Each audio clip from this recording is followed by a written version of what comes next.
When the Night Comes Out presents The Hive, Part 3.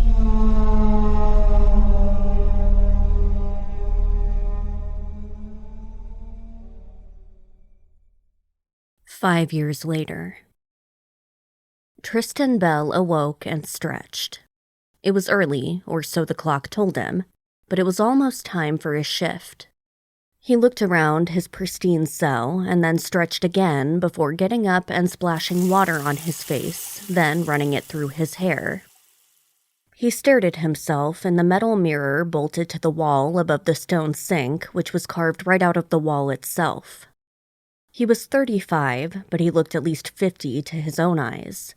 On the surface, he had a full head of blonde hair that the women had just loved. Now, he could see so much gray throughout, and much of it was gone. The receding hairline was as good as notches in the wall to determine how long he had been here. He was one of the first to be moved here, one of the first to start work in the mines. The things he had done still made him shudder. He had been brash and violent and addicted to more drugs than anyone his age should have been. He had started a gang, dealt more drugs, dealt weapons, and then got into printing money, kidnapping, murder for hire. He had made money hand over fist, and then got sloppy. He trusted too much, got cocky, and was busted at the age of 19. He had been moved from one prison to the next, always creating problems inside, always looking for the next deal, the next murder, the next whatever.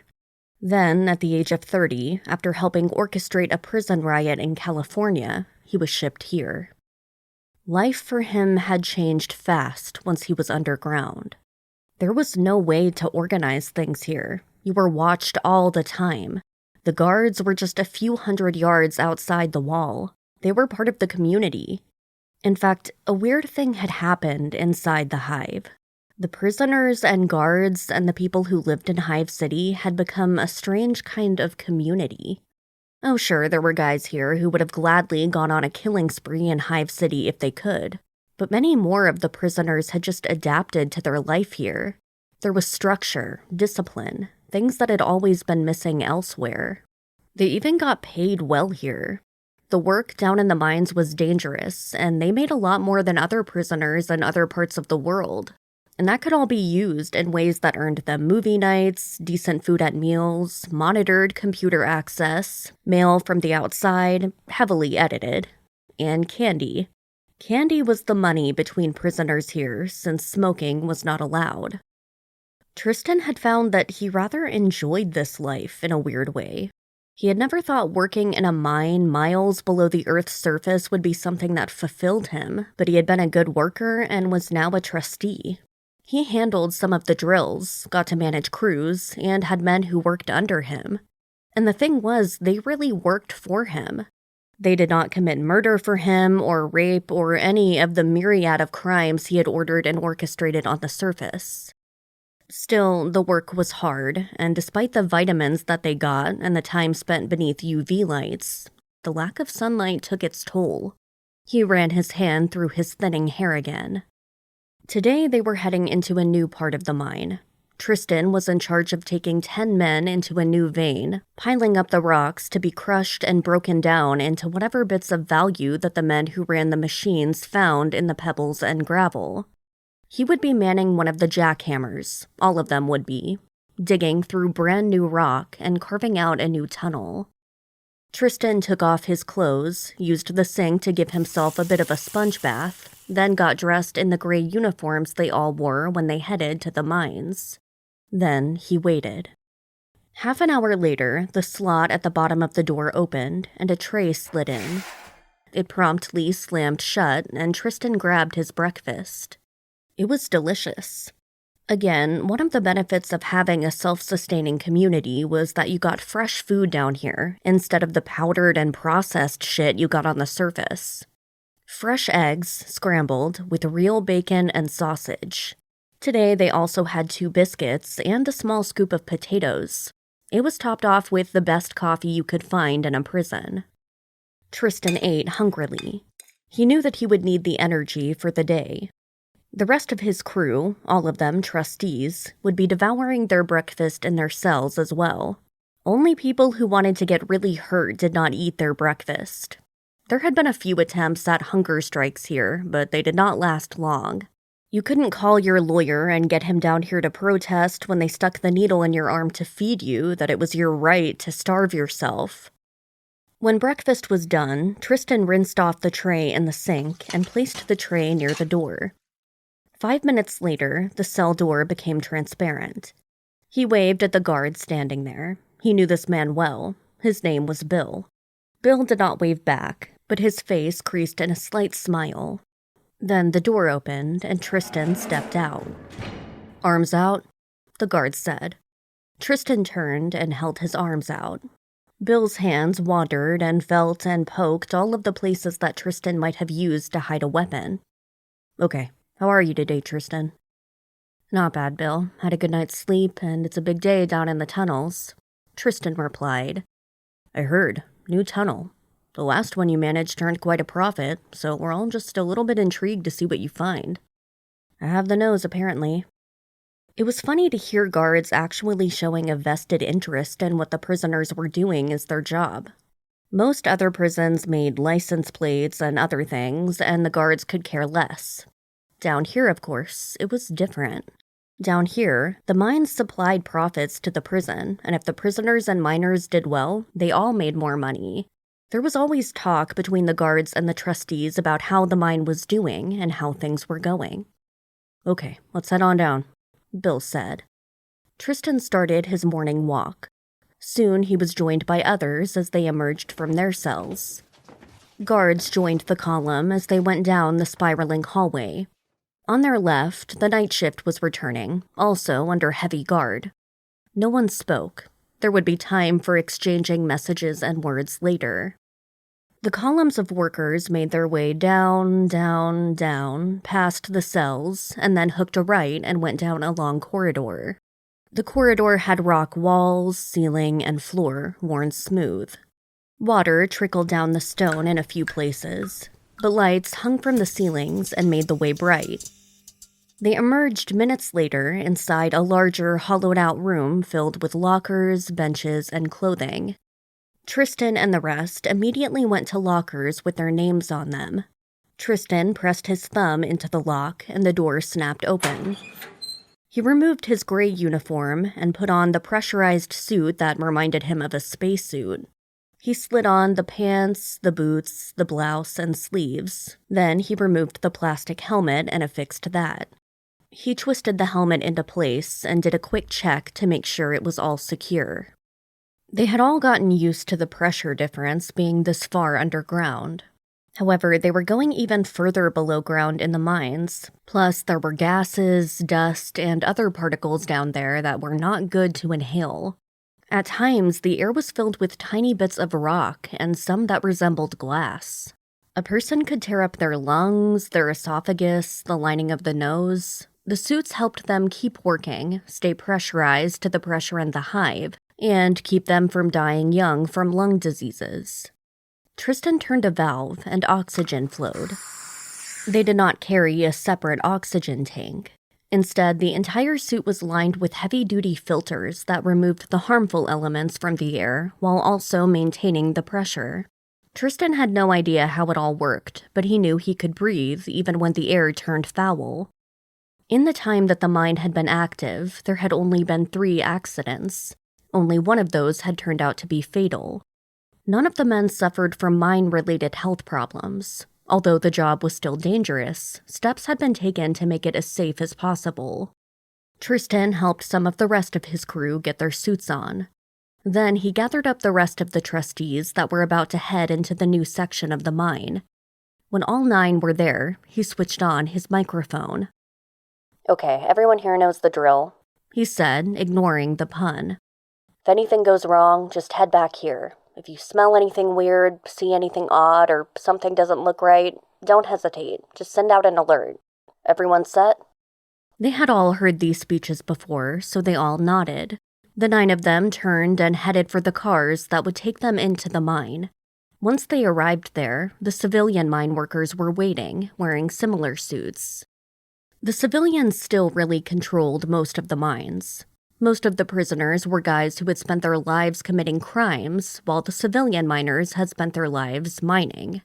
They were there to watch over everything and make sure it was all safe. Although Tristan and his crew would be off on their own, opening up a new section of the mine, they would be overseen by Ted Hallister, the civilian miner who had been mining since he was 13 and had it in his family for generations. Ted was waiting for them at the car. Tristan held up his hand. Ted returned the gesture. Then all of them got into the car. Ted pushed a button at the front and the car took off, heading for a very low-hanging opening carved into the rock. All of them ducked instinctively as they went through, and the sensation of being entombed followed. The path for the car was very narrow, just big enough for them to move forward and then back up. Tristan closed his eyes and envisioned the day. He did this most mornings when they traveled this part of the tunnel. He knew others who sang to themselves, others who played mental games, and still others who just sat nervously and clutched the seat in front of them. It was definitely nerve-wracking. They emerged 15 minutes later. The equipment waited for them. Most of the group headed for their designated areas, parts of the mine that they had been excavating for weeks now.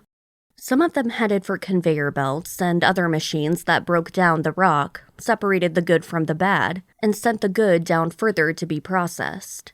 There were more prisoners at other locations to load the good stuff into chutes that were transported to the surface, where they were then sent to various locations. The natural gas and other elements were also extracted and contained and sent to the surface using tubes, all of which shot the stuff to the surface at such a speed that if a human being attempted to hitch a ride, the pressure difference would likely kill them. Tristan and his crew headed off to the left. In front of them was an intimidating-looking wall of solid rock. Tristan conferred with the men over the microphone again, including Ted. They all agreed on a plan of action, and then Tristan lifted his jackhammer. He pressed the pointed end at the rock and waited for Ted to give the signal. The rest of his crew did the same. Ted gave the signal. They started digging.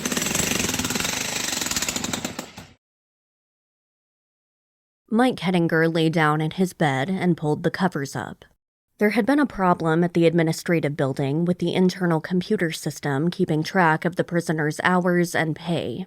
It was the kind of thing that, if word had gotten around to the general population, might have led to resentment, which could have led to problems in the mine and among the crews. So Hettinger had supervised the recovery process, and it had taken all night. Hettinger came in bone-tired, stripped off his clothing as he walked, and collapsed into bed. It was cold inside his house, and he pulled the covers up to his chin, turned on to his right side, and closed his eyes. His second-in-command, Quentin Slade, or Q as he was known, was more than capable of handling the morning routine. Q had come on board just 3 years ago when it had become obvious to everyone that a second-in-command was needed. He had been part of the ranks of guards, recommended personally by Reg, and had been a lifesaver. Up until that point, Hettinger had put in weeks where he had worked for days straight without sleep. It was easy to do when you were down here, far from the sun. Hettinger's health had suffered as a result, however, and there was a point where the Gemini folks were ready to haul him back to the surface.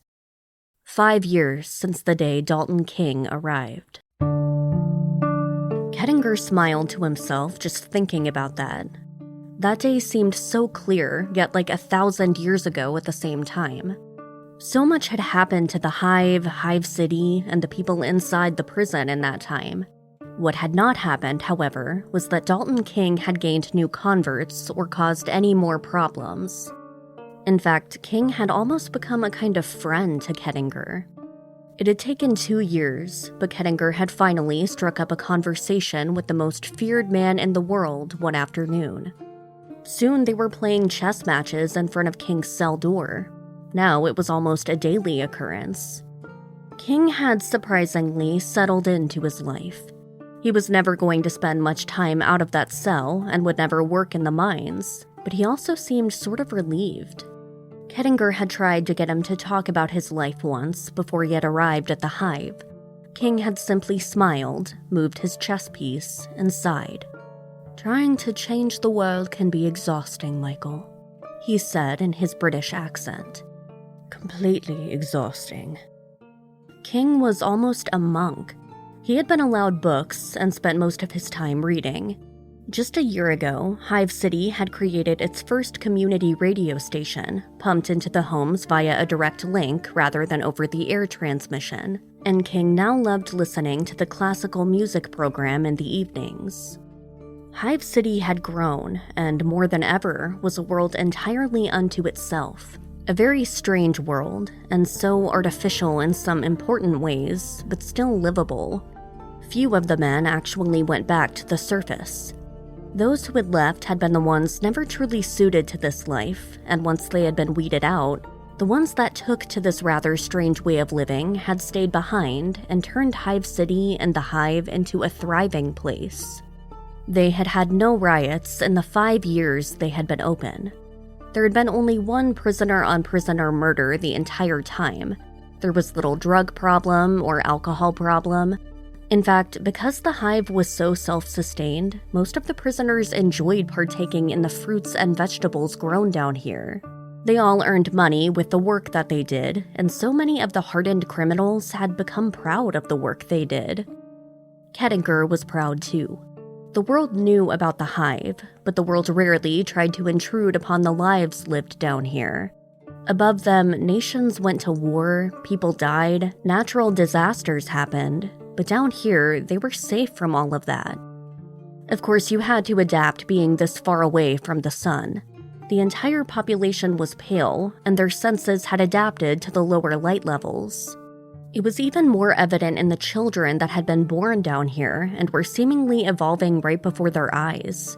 Some kids down here could see in almost pitch blackness and had hearing that rivaled the animal kingdom. They had thriving schools. Their hospital was as well equipped as any on the surface and had performed surgeries from the simple to the elaborate. The doctors had even used the various gardens to create new medicines, and there was talk of allowing people seeking treatment for some medical conditions to visit the Hive for that treatment. You adapted. You took your vitamins. You spent time beneath the artificial sun lamps. Despite all of the good things, it was still a prison. It was easy to want to let your guard down, but you never could. Most of the prisoners fell in line, even Dalton King, but there were still troublemakers. You had to keep your wits about you. That was where Reg came into play. The man demanded discipline and was named the official head of security 6 months after Dalton King's episode in the cell. He made sure that this place was secure, and he was more fanatical about it than Mike. Mike's phone rang. He moaned and then picked up the phone. "You okay, boss?" Reg said. "Fine, but I've been up all night," Mike said. "I'll try to be in this afternoon. Q should be able to handle things this morning." "No problem," Reg said. "They're opening up the new section of the mine today." "I know," Kettinger said. "I'll get a status update later." "Get some sleep." "Will do." Kettinger set the phone down and pulled the blankets up over his head. He heard the sound of children running and laughing outside the window of his home. Just past that was the sound of the golf carts running from one place to the next. Just a bit fainter was the sound of people talking, laughing, of life. This is what I helped build, he thought. This was what I helped get started. To many in Hive City, Kettinger was the de facto mayor. Technically, they had no mayor, settled things by popular vote in town meetings. But so many times, the residents and people turned to him for decisions. It was not something he had anticipated, but he sort of understood it. He was the warden. The prison was the biggest thing about this town, almost the sole employer, and he was in charge of it. When you lived and worked with the guy you considered your boss, it was hard to turn that off. Kettinger had nothing on the surface. He had hardly any family, and the family that was left had no desire to see him. He had not had children or a wife or anything that he felt needed his attention in the bright sunlight. Home was in the Hive. It took him some time to relax. The tension from the previous night still soaked his bones and tensed his muscles. His thoughts turned over and over on the problem that he had worked so hard to solve. how the IT department and the accounting department had teamed up to resolve the issue. Slowly, eventually, the tension eased out of his muscles. The sounds of Hive City faded into the background. His brain settled down, and he fell asleep. At first, the sleep was fitful, and then, in an hour, he was deeply asleep.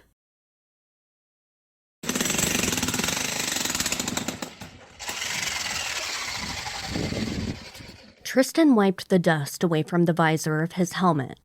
The tunnel was coming along fine, and he was pleased. Around him, the rest of his crew was still cutting. Behind them, men came around to provide supports and make sure that the ceiling did not cave in on top of them or behind them. More men came down with carts to carry away the rock to the machines that would grind them up and then send them to the surface. From what Tristan could tell, this was a rich vein of minerals, and he was looking forward to hearing the reports from the managers about what they had dug out. Tristan moved his lips and drank from the tube that sat just beneath the window of his visor. His suit was straight out of the novel Dune. Sweat and other fluids were drained off of him by the suit and then passed through dozens of high-density filters spread throughout the suit. It was then collected in a small pouch near the small of his back and recycled as drinkable water. It saved the need for having to take bathroom breaks and kept them all hydrated. He was sweating profusely from hefting the hammer, but the suit was wicking that out of his eyes and away from him. Tristan shifted the hammer and then himself. He had been digging in a straight line for a couple of hours now, but Lewis, one of the other trustees, was drifting just a little bit close. He didn't want to collide with Lewis and damage the hammer. He found a spot that looked about right and hit the trigger. Rock blew apart into bits and crumbled to the floor of the mine. The air filled with dust until the filters could kick in, sucking the dust up to remove the particles from the air, but also to capture the bits of rock and minerals that had been reduced to particle form. Nothing got away from the miners in the hive. He continued for about another hour with no breaks. He was now in a small Tristan-sized cavern that extended about 10 feet from the main tunnel they had dug. Tristan shifted the hammer again and triggered the machine. There was a sudden vibration in his hands that caused him to stop. Odd. It was as if he had hit something metal, or something that was different from the rock itself. Tristan frowned and stared at the rock face in front of him. Nothing was different. He shook his head, figuring he might have to replace the bit at the end of the hammer soon. Then he fitted the bit into the groove he had started and triggered the hammer. The bit began digging into the rock. Then there was a strange noise that filled Tristan's ears over the sound of the hammers and through the visor and helmet. It was like a cracking sound, as if a giant egg had just been slammed against the ground. Tristan frowned again, was about to stop the hammer, when the entire rock wall in front of him collapsed forward in a rush. Tristan had been leaning into the hammer with all of his weight, as he usually did, and when the rock wall suddenly vanished, he fell forward. His hand came off the hammer trigger, and the noise vanished, but Tristan went over the hammer and ended up in darkness. Tristan coughed. He looked up through his visor. No one else had noticed what had just happened. He was relieved. Had any one of the other trustees or managers seen him going ass over ankles into an empty space, they would never have let him hear the end of it. Nothing appeared to be broken, save for his ego. Tristan did a quick check of his visor and equipment to be sure. If anything had been broken, it was a long slog back to the lock room for a replacement. Tristan stood up and turned on the light located on top of his helmet. He gasped at what he saw. It was like he had fallen into a cavern filled with already cut diamonds. White jewels lined the walls and ceiling on all sides. He had never seen anything like this. Sure, he had seen diamonds before, but the uncut kind just really looked like dirty rocks instead of the shiny things you saw in rings and earrings. He looked down and found the jackhammer and hefted it. What should he do? This was the kind of thing that should be seen instead of just reduced to powder. What if this was some new discovery? Perhaps this was some rare mineral or something even more valuable. Hell, he thought, it might even be dangerous. But the jewels set in the wall glittered in the light like nothing else he had seen before. He leaned in closer to the wall. They were faceted, clear, white, and reflected and refracted the light as it shone across them, creating tiny rainbows like little prisms. Tristan found himself smiling. What were these things? He had to go tell one of the managers. However, they sparkled so much, looked so beautiful, he just had to. Tristan reached out a gloved hand, and his fingertips barely brushed one of the bright gems that glittered like a star in the light. When the fabric touched the glistening surface, the gem itself exploded into a puff of white dust. Tristan gasped and moved backwards. Then a gem next to the one he had touched burst apart. Then another. Then in an instant, every gem he could see, floor, ceiling, and walls exploded. The entire chasm was filled with the white powder. Tristan's visor was covered. His suit was covered. Then he tasted it. Tristan coughed. There was a moment of pure panic. The filter should have been removing the particles from the air inside his helmet. They had stopped working. The inside of Tristan's helmet filled with white particles. They ran up his nose, down his throat. Tristan coughed, then gasped, then coughed. He turned and ran blindly, colliding with the wall instead of heading out the corridor. Then he heard it.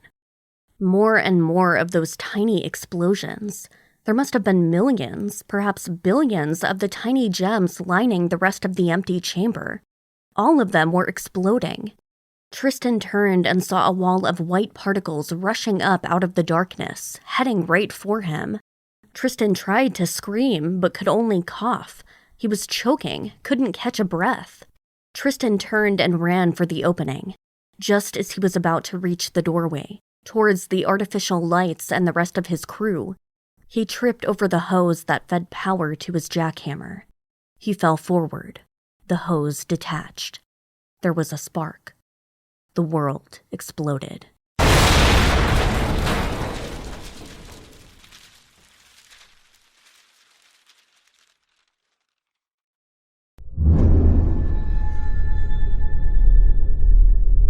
You've been listening to When the Night Comes Out, The Hive. Tune in next time for The Hive Part 4. Written by Brian W. Alaspa. Narrated and produced by Ali James. Music by Vivek Abhishek. Catch up on the first 4 seasons of When the Night Comes Out now. Support us on Patreon for more terrifying content.